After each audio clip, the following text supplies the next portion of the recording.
When I, 32 male, was 19, I cheated on my girlfriend. I understand it was a crappy thing for me to do and I regret it. When my ex found out I cheated, she decided to tell my parents. When my parents were informed of what I did, they kicked me out and scolded me, telling me I was a disappointment. I tried multiple times to beg them to give me another chance, but they told me they wanted nothing to do with me. I told them I had nowhere else to go, and they told me I was an adult and needed to deal with it alone.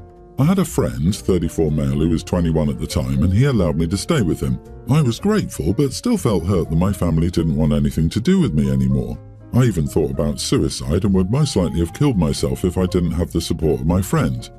My friend became my lifeline. He told me to stop focusing on those who don't want me in their life and start a new one with those who do, and that's exactly what I did. Over time, I grew closer to my friend, and we eventually got married 4 years ago. My husband has been my rock, and I'm eternally grateful for him. However, 3 days ago, my sister-in-law came over because she told me and my husband that she had good news to tell us. She told me that for the past 7 years, she kept in contact with my sister as she wanted to keep tabs on me. She said my sister told her my family wanted to reconnect with me. When she told me this, I honestly felt betrayed. I was just hurt and confused, really. I didn't understand why now would be the time they want to reconnect with me, and was even more hurt that my sister-in-law would keep such a massive secret for 7 years. When I refused, it led to my sister-in-law getting mad at me. She started saying how I should forgive them, how I'm holding on to grudges, and how they're remorseful for not keeping in touch. This just angered me even more, and it led to us getting into a screaming match. This eventually led to my husband kicking his sister out. Not even an hour after she left, I got texts from my sister and brothers begging to talk to me. I didn't understand why they wanted to finally speak to me after over a decade. I didn't care and just blocked their numbers. However, my husband sided with his sister, telling me that her approach wasn't right. Still, she was right about me needing to forgive my family. This upset me, and I told them they had years to reach out to me and missed their chance. I told him I came to terms with them not being in my life and I'm okay with that. He then told me it's not good to hold on to anger and that I should try forgiving them. He then told me I should forgive them for me and not them so I could move on. When he said that, it hurt my feelings and I started to yell at him and told him that I had moved on and that when they kicked me out, they lost their right to call me family. I told him he was my only support system through that and he saw how I felt during those times. I told him his saying I should forgive them hurts more than what they did to me. He apologized, told me he didn't mean to dismiss my feelings and only wanted what was best for me. That happened 3 days ago and my sister-in-law is still trying to get me to meet my family. I had to block her number while my husband hasn't blocked her and is still receiving messages over him apologizing for overstepping but going back on her words about me needing to meet them and started sending pictures of my nephews that I didn't know I had, told me that I'm missing out on being an uncle. Not the idiot, OP. You cheated and they decided to kick you out over it.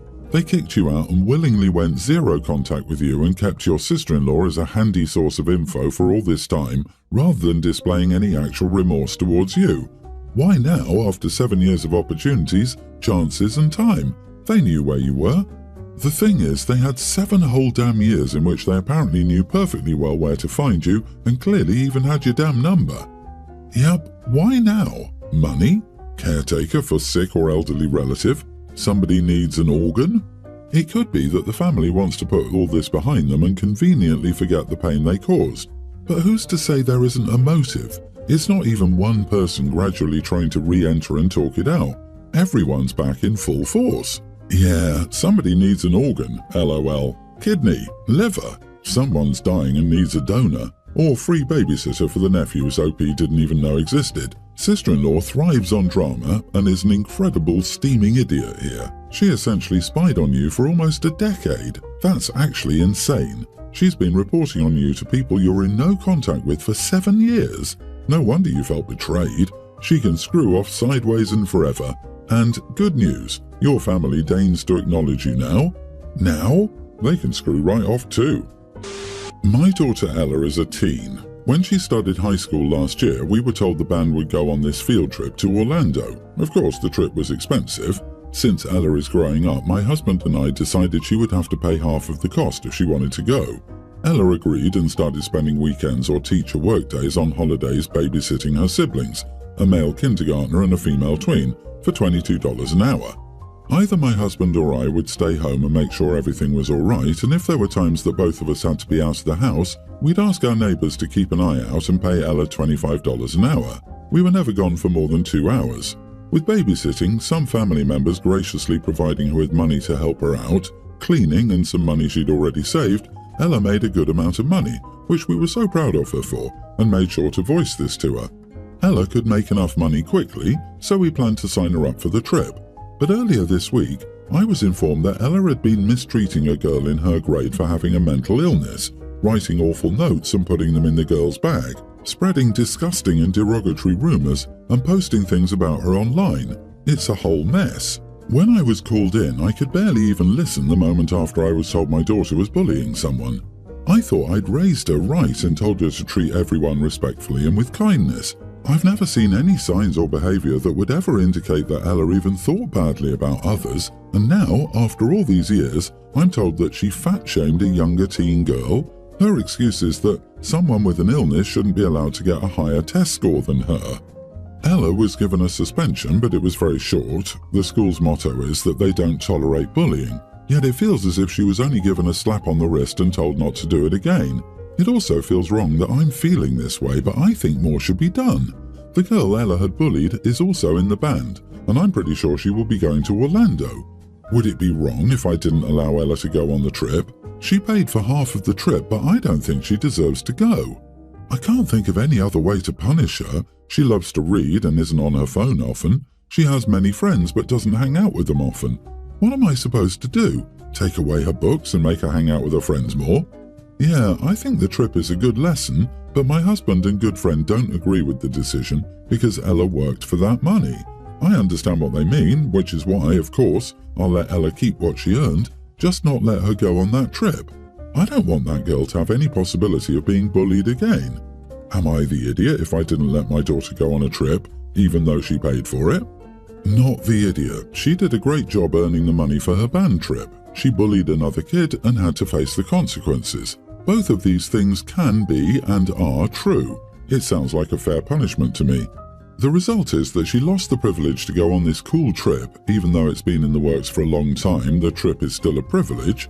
She also lost your trust in her ability to behave appropriately when you're not around. So how could you let her go? You obviously want to ensure the girl's emotional safety on the trip, and you can't trust your daughter to help with that. I wish more parents thought like you do. Banning the daughter from going on the trip ensures the girl's emotional safety on the trip. But what about after the trip and before the trip? Why do I seem to be the only one seeing the risk of the bullying getting worse? OP must devise some serious punishments and let the daughter know that if it happens again, she'll be in even worse trouble. It might head off any vindictive behaviour. Can you chaperone the trip? If the teacher has enough chaperones, try explaining to the teacher why you'd like to be included. Frankly, I'd say let her go on the trip, but you shadow her every move as if she was still 2 years old, even having her share your hotel room instead of another student, because she's shown that she can't be trusted on her own to behave in a civilized manner. That way, the consequences of losing trust become very clear throughout the trip as she realizes her class sees her being treated like an infant. Basically, she earned the right to go on the trip by earning the money. She also earned direct supervision on that trip by proving she couldn't be trusted otherwise. And overall, I'd address her sense of entitlement. She's not entitled to a better grade than someone else just because she's healthier. My in-laws are furious with me for hurting my brother-in-law's feelings and reputation with my friend group. Recently, my single brother-in-law, Chris, 38 male, has been hinting at me to introduce him to women, and I've refused. Chris has been single for almost 3 years and has difficulty meeting women. He tried flirting with my friend, but she'd been cold and non-receptive. This was my friend Grace, 35 female. Grace is not interested in him due to his inability to be faithful, and she isn't physically attracted to him. He tried to flirtatiously engage with her during a small party my husband and I had last Saturday. My husband got a long-awaited promotion, so we had a little party. During the party, Grace had grown frustrated with his constant flirting and at some point told him in no uncertain terms that she found him physically ugly and that his physical ugliness was only surpassed by the ugliness of his character. She told him this privately, so no other guest had heard her scathing review of his personhood. Chris left the party.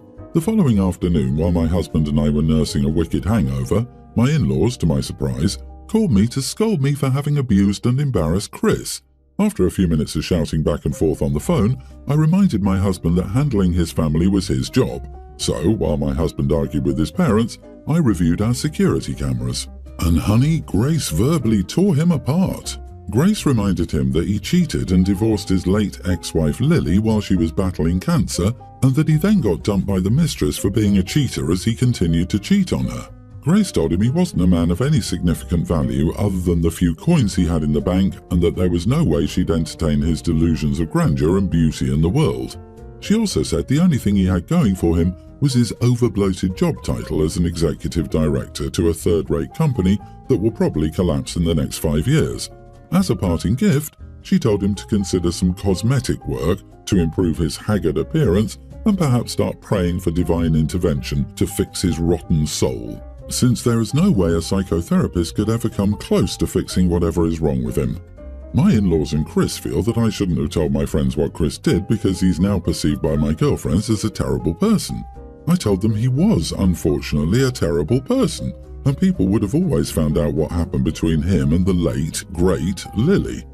I then discussed what happened with my colleague, Natasha. She said I was cruel for having told my friend group about what happened between Chris and his ex-wife because Chris had grown a lot in the past 2 years and didn't need to be known for the worst thing he's ever done. Natasha is dating Chris's friend, so she also knows him. FYI, I've only discussed Chris's treatment of Lily with my direct friend group, and that's only 6 people, and half of them already knew as they were also friends with Lily, so it's not like I'm screaming hear ye in the town square. Not the idiot. How can telling the truth be perceived as unfair? Chris did this to himself. It was his behavior that was the problem. Why should you expose your friends to a potentially horrific relationship? You know your brother-in-law is a cheater, but your in-laws want you to keep that from your friend so he can continue to take advantage without consequences. You did the right thing. Oh my word, poor 38-year-old Chris and his delicate ego, running to mummy and daddy to cry that he can't get a girl to kiss him. Wah wah wah. His stellar history and an inability to fight his own battles. Wow. I can't fathom how women aren't breaking down his door to get a piece of him. He's clearly such a hot commodity.